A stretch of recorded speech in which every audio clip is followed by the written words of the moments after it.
let me talk about this figure real quickly, because this pretty much leads into today's video review. Again, this is just a Titans Return Deluxe Class Hot Rod that has been color dyed in black. So this is not going to chip away anytime soon. And I put weeks in to attention on this guy just to get the color to match up just right on this. And there was repercussions as well. As you can see, some parts are actually warped because of the heat that was used to color dye the plastic from within.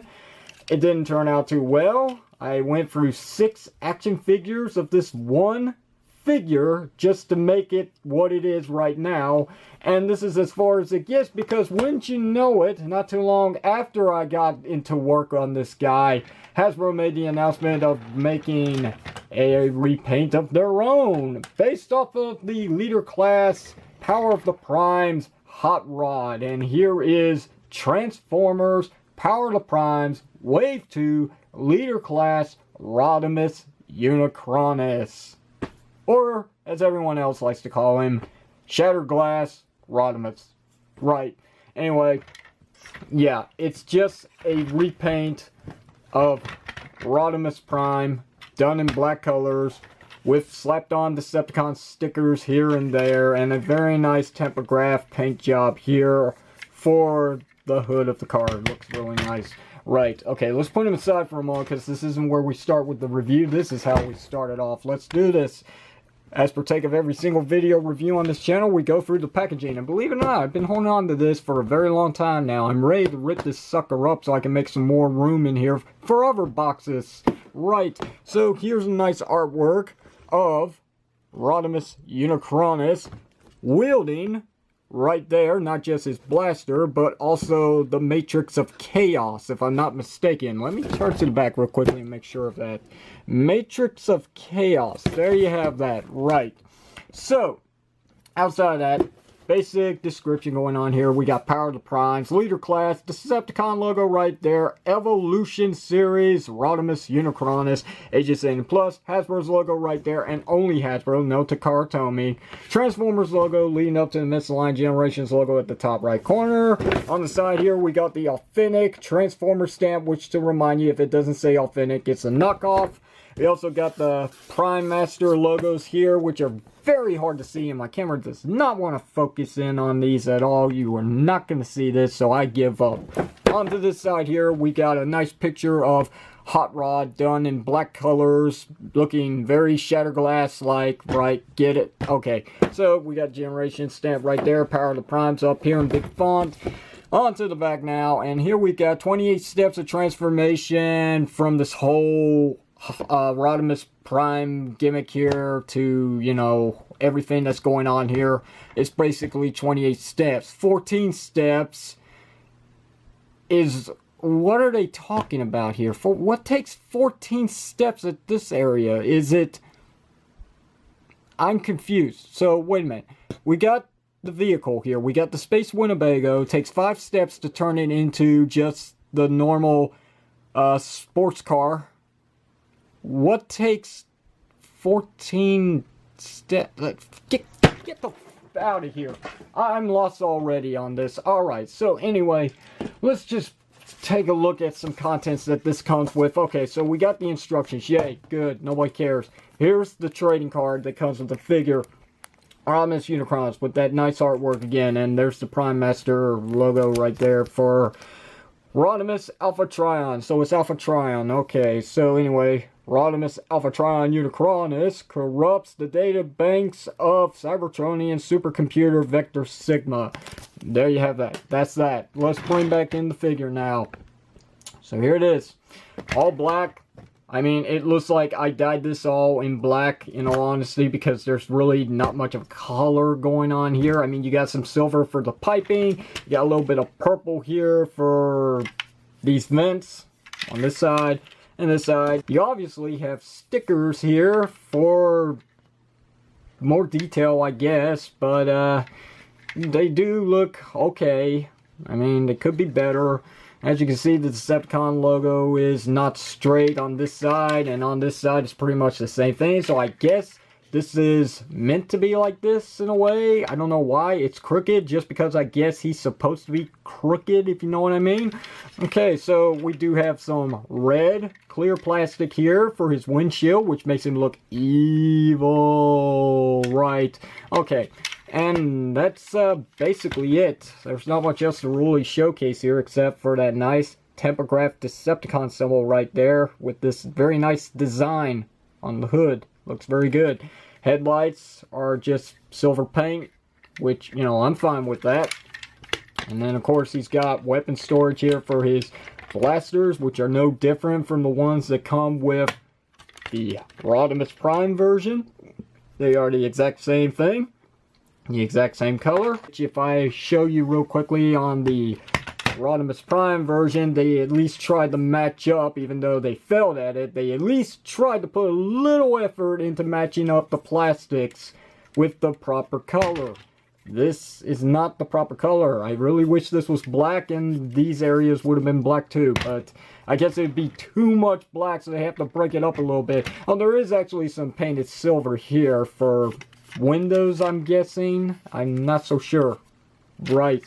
Okay, so outside of that, not much else to show off. So what do you say we go ahead and start going through the transformation on this guy? Starting off with basically hot rod. And in order to do that, we need to split apart these pipes here. And that will basically untab everything at this point. Come around to these pipes here and untab it from this section. Flip it up. Do the same thing on this side here. Untab it. Flip it up. That will separate these areas here where you can bring down the car to separate it from the trailer. And leave that right there. And then take these, fold it back. Take these, fold them back. You know how this works. You've seen the review already on Hot Rod for this figure. And as you can see, it's Hot Rod in black. Right, as far as I know, he doesn't have another name. I guess we could call him Rodimus Unicronus in this mode, but I think it's really more represented for the leader version of this set. So, you know, whatever. It is what it is. Still, looks really good. I'm not complaining. Still got that obvious gap syndrome right there, right? Okay, so anyway, let's transform him now into the obvious Hot Rod.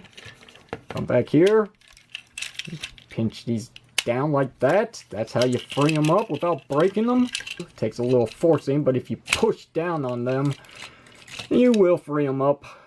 Bring down his chest section by lifting this up and rotating it, and then sliding it back down. There we go. Closing that back up, reveals the head. Let's free up his elbows here. There we go. Let's do that again. Why not? There we go. Come down here, open up this section to flip out his feet, like so, close them back up, take this whole section here, rotate it, and then his spoiler section, when I raise the camera so you can see this, will actually clip in right here, and lo and behold, here's Hot Rod in robot mode.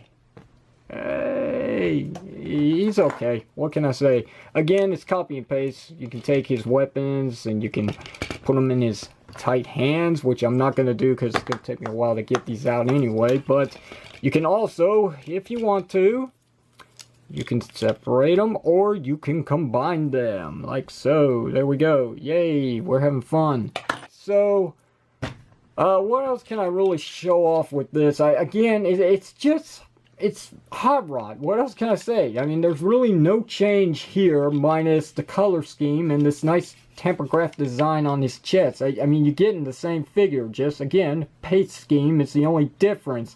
I like the red eyes. I do admit that does make this figure look really good. I like the crest is painted in purple. I do like the stickers. The nice foil effect on these actually does pop the figure. It does look really good. If you wanted to, you can do something about this section here.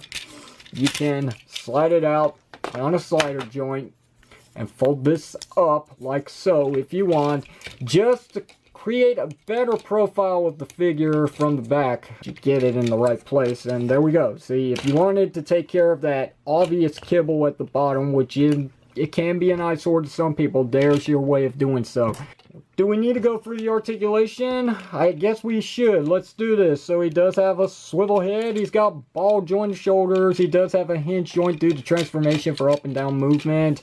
You do have a hinge joint here that does allow for a double jointed elbow movement as well, because this is actually ball jointed as well. So you do get a makeup for the bicep swivel that's not on this figure. And you do get this much movement up and down. Nothing at the wrist. Legs that do get this much kicking forward. Not much kicking back at all. You do get your JCVD split. There you have that. Down below that, you do have a ball jointed knee section that also is pinned to allow a swivel as well, because there's no thigh swivel joint. And you do get at least on a single jointed 90 degrees of bend.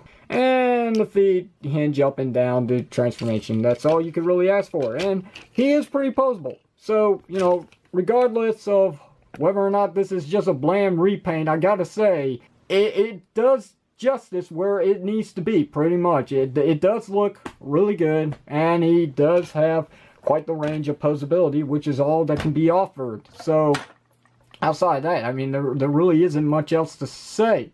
Right then, so on to comparison. Here he is with Titan's Return Deluxe Class Hot Rod. And to tell you the truth, guys, because that's what this channel is all about, I still prefer the Deluxe Hot Rod figure when compared to this Deluxe. And, wow, I didn't notice that was up still. But, yeah, I prefer this mold over this mold only because this one is unique. This one is just following a certain line of generations that does get repetitive over time. Not saying it's bad, but in my taste, I like different because different is cooler. And that's my 2 cents on that. So, regardless of what you think, I think this one's still nice. I just wish that the spoiler on him was a little higher up, because you really cannot notice it unless you turn him to the back. Outside of that, not much else to really compare with. And so he lies, because of course I'm going to compare him with the actual original deluxe figure of this set.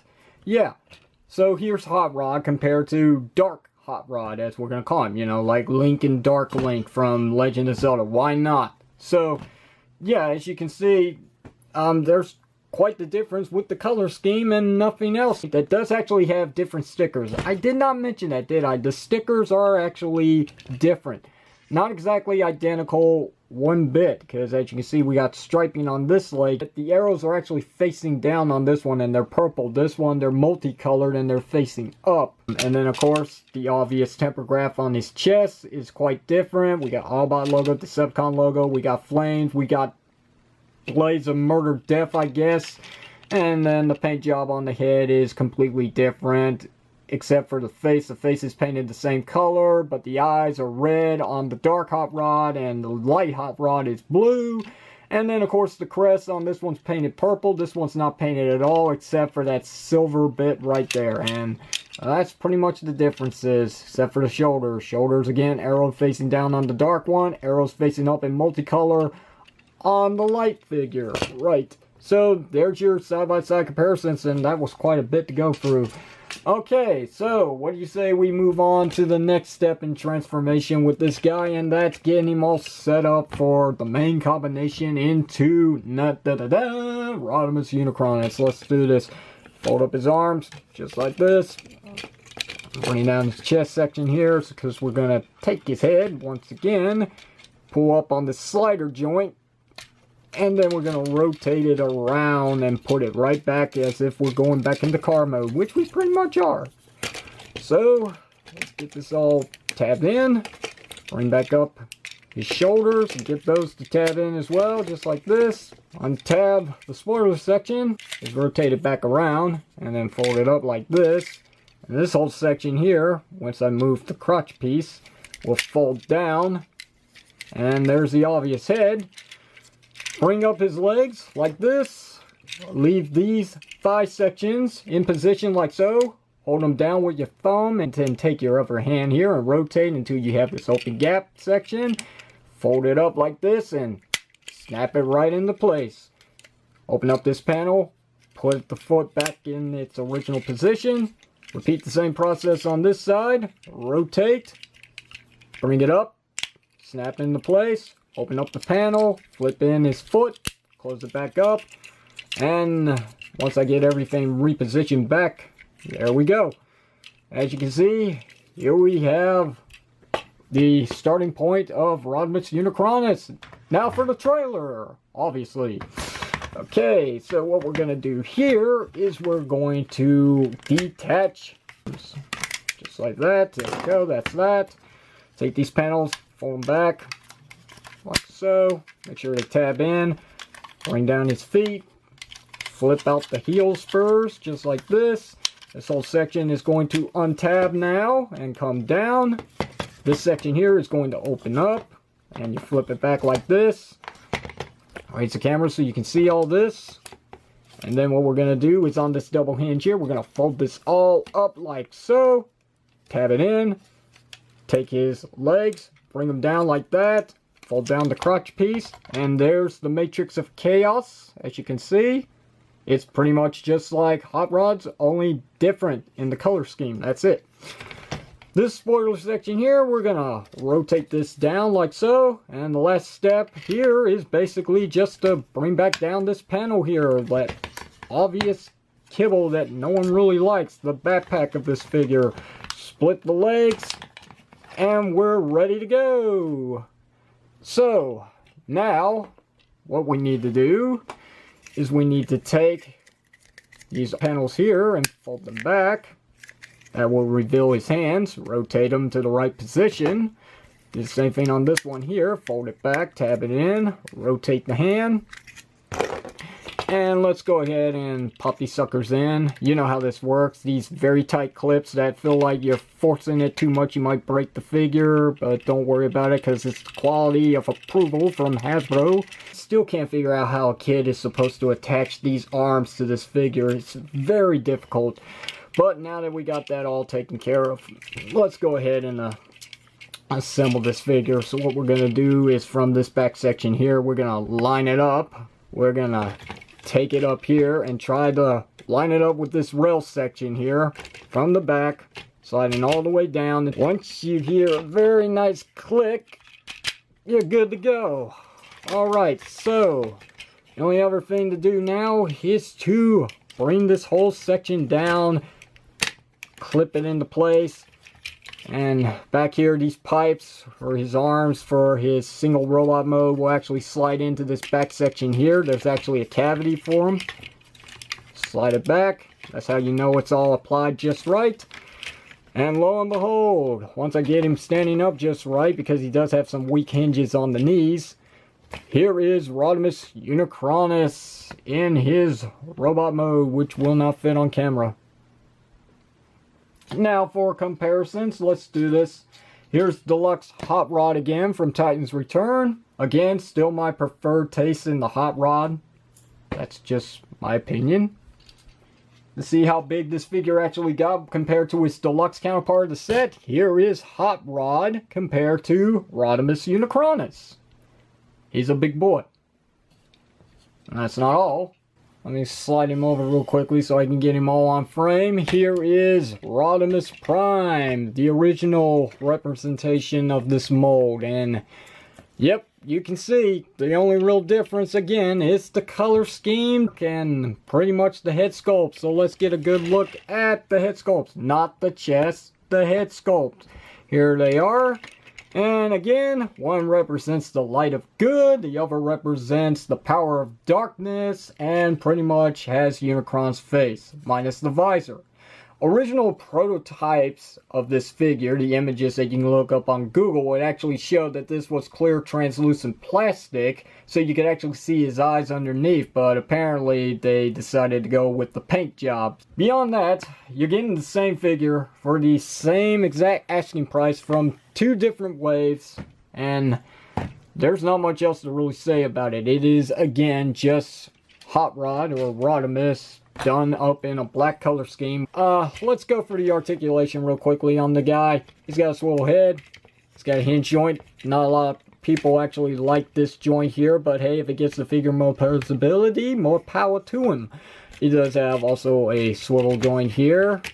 We've got a bicep swivel joint, but you're not going to get much out of this guy. You do have single jointed elbows to get 90 degrees of bend. You do have a wrist swivel, which is very nice for a leader class figure. Crotch piece can move out of the way, and you do get some nice articulation with the legs kicking this much forward, that much kicking back. You do get your splits, but they are hindered. They cannot go all the way out, so no JCVD posing here. Close this back up. We do have a thigh swivel joint. We got single jointed knees that does get 90 degrees of bend, and the hinge joint at the feet to allow up and down movement due to transformation. And that also includes an ankle rocker pivot, which is what I really want out of my Transformer figures. So I'm happy. I'm fine with the guy. You know, he's not perfect. Again, it's just copy and paste minus a few tweaks here or there. But you gotta make the decision on your own whether or not he's actually worth it. Because I will show you, he does have quite the backpack. Alright? This is no blackout. This is just basically laziness. There is a part of me that feels like I have wasted my money on him. Because, again, there's not much of a difference going on here except the force of good against the force of evil going on in this comparisons. You don't really get your money's worth, but credit where credit is due. And that happens to be the fact that all the black plastic does actually match up in every single spot. All the limbs are the exact same color scheme. The chest is the same color scheme. This crotch piece is the same color scheme. This horrible backpack design is the exact same color scheme as well. When compared to the first run of this figure in his light colors, you can see, speaking of light, this light red compared to all this dark maroon red color here that just does not work too well. Again, I've said I was going to let this slide before in its review, so I'm still going to let it slide, but in regards to what matches better, this one works. So I will say, if you do not have Rodimus Prime, maybe you might want to consider picking this one up, because as far as I know, even though this review should have been done 2 months ago, the figure is still available at this time. If you haven't spotted any Wave 2 action figures, give it time. They're coming around the corner. So is the street date of the Studio Series figures, which I've got to be honest, pick those up first before you go back to Power of the Primes this year. So questions or comments, do hit it down below in the comment section of the video. If you like today's video review, hit that thumbs up button, and don't forget to give me a sub up if you want. If you didn't enjoy this video review, well, one thing, I can't blame you, but anyway, I'm going to say it because that's my motto. Hit the thumbs down and don't forget to throw in the towel. Until then, this is the unprofessional toy reviewer Rodimus Power signing off, saying thank you very much for watching this, and I will see you whenever you see me.